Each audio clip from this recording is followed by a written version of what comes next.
سورة البقرہ آیت نمبر 180۔ اعوذ باللہ من الشیطان الرجیم، بسم اللہ الرحمن الرحیم۔ کتب علیکم اذا حضر احدکم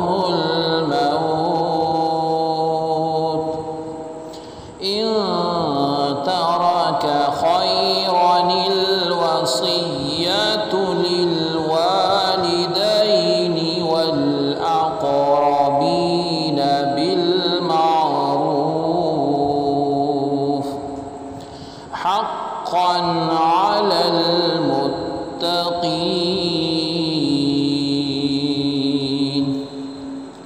لفظی ترجمہ ہے کتبہ فرض کیا گیا، علی اوپر، کم تمہارے، اذا جب، حضرا آ جائے، احدا کسی ایک کو، کم تم میں سے، الموت موت، ان اگر ترکا وہ چھوڑے، خیرانی کچھ مال، والوصیت وصیت، لی برائے، الوالدین والدین، و اور الاقربین قریبی رشتہ دار، بھی مطابق المعروفی دستور، حقاً ضروری، علی اوپر، المتقین پرہیزگاروں۔ بامحاورہ ترجمہ ہے تم پر فرض کیا جاتا ہے کہ تم میں سے کسی کو موت قریب آ پہنچے، اگر اس نے کچھ مال چھوڑا ہو تو اپنے والدین اور قریبی رشتہ داروں کے حق میں بھلے طریقے سے وصیت کرے، یہ پرہیزگاروں پر لازم ہے۔ آیت کی تفسیر میں فرمایا گیا کتبہ علیکم، تم پر فرض کیا گیا ہے۔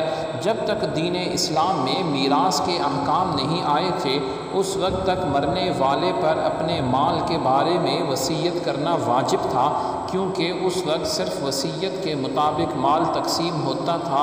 جب میراث کے احکام آ گئے تو وصیت کا حکم وجوب منسوخ ہو گیا۔ وصیت کے احکام نے یاد رہے کہ وصیت واجب ہونے کا حکم اگرچہ منسوخ ہو چکا، لیکن وصیت کا جواز اب بھی باقی ہے۔ چنانچہ حضرت عبداللہ بن عمر رضی اللہ عنہما سے روایت ہے، رسول اللہ صلی اللہ علیہ وسلم نے ارشاد فرمایا، کسی مسلمان کے لیے مناسب نہیں کہ اس کے پاس کچھ مال ہو اور وہ 2 راتیں اس طرح گزارے کہ اس کی وصیت اس کے پاس لکھی ہوئی نہ ہو، البتہ 1/3 تک وصیت ہو سکتی ہے۔ چنانچہ حضرت عبداللہ بن عباس رضی اللہ عنہما سے روایت ہے، آقا علیہ السلام نے ارشاد فرمایا، وصیت مال کے 1/3 حصے میں ہے اور 1/3 بہت ہے۔ اور یہ بھی یاد رہے کہ وارث کے لیے وصیت درست نہیں۔ حضرت انس بن مالک رضی اللہ عنہ سے روایت ہے، نبی علیہ السلام نے ارشاد فرمایا، اللہ تعالی عز و جل نے ہر حقدار کو اس کا حق دیا ہے، خبردار وارث کے لیے کوئی وصیت نہیں، البتہ اگر ورثاء راضی نہ، یعنی سارے جتنے بھی وارث ہیں وہ راضی ہو جائیں تو 1/3 سے زیادہ میں بھی وصیت ہو سکتی ہے، اور وارث کے لیے بھی وصیت ہو سکتی ہے۔ وصیت کرتے ہوئے بھی ورثاء کا خیال رکھنا ضروری ہے۔ چنانچہ حضرت سعد بن ابی وقاص رضی اللہ عنہ فرماتے ہیں، نبی علیہ السلام نے ارشاد فرمایا، تمہارا اپنے عیال کو غنی چھوڑنا اس سے بہتر ہے تو انہیں محتاج چھوڑے، یعنی تمہارا اپنے عیال کو غنی چھوڑنا اس سے بہتر ہے کہ تو انہیں محتاج چھوڑے اور وہ لوگوں کے آگے ہاتھ پھیلاتے رہیں۔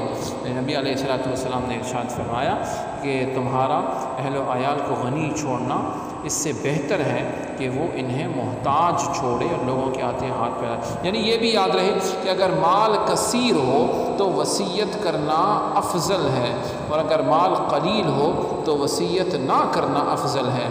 یوں ہی وصیت کرنے کی صورت میں 1/3 سے کم ہی کرنا افضل ہے، یعنی انسان اپنے جو ہے حدیث میں مفہوم فرمایا گیا کہ حدیث پاک میں نبی علیہ السلام نے ارشاد فرمایا کہ تمہارا بہتر عمل یہ ہوگا، جو مفہوم ہے حدیث کا، کہ تم ان کے لیے مال چھوڑو اہل و عیال کے لیے، یہ نہ ہو کہ وہ لوگوں کے آگے ہاتھ پھیلاتے رہیں۔ سبحانک اللہم و بحمدک، اشہد ان لا الہ الا انت، استغفرک و اتوب الیک۔